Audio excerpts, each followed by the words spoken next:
Abusuachi amoko. Before ka mahum jokazura. Mbadinga abusuakpa nyi jokamo biemol mo hala asana mahum jokazu. Mukama abusuakpa nyi tindara on ha joke biake ohura ke moja bagwaz nevni ahibia. Memma yade nga chimani yaba evni ya hibia nele.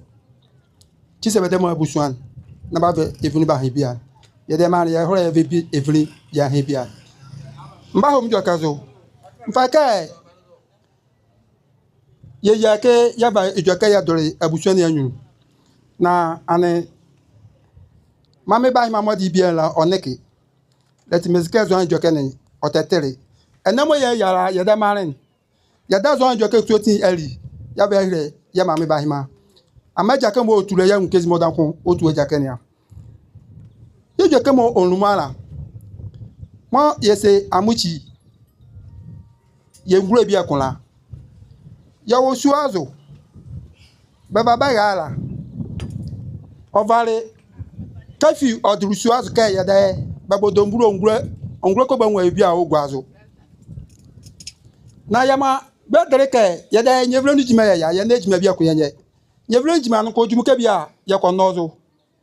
na ekekire ka ya la domburu a okay nozo se fele banyevlo ni no ko ye na ya ho jima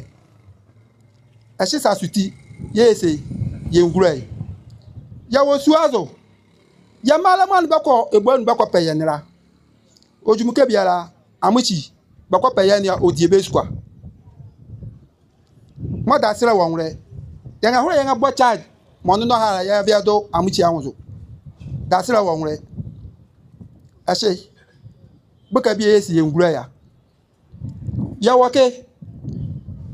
amuchi me ya dreka se ajiji ya si yambo sama ya mai biania oba sama ya ma ebonu ama na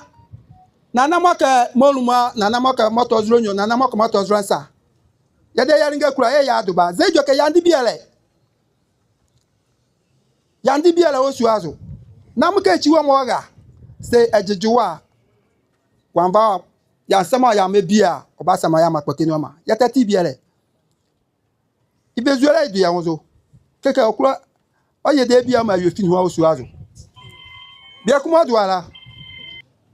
yaska suwa biara senya kpanyiru wo suwa ne azu a o ma suwa nko nyu reza suwa ne ezuele bazu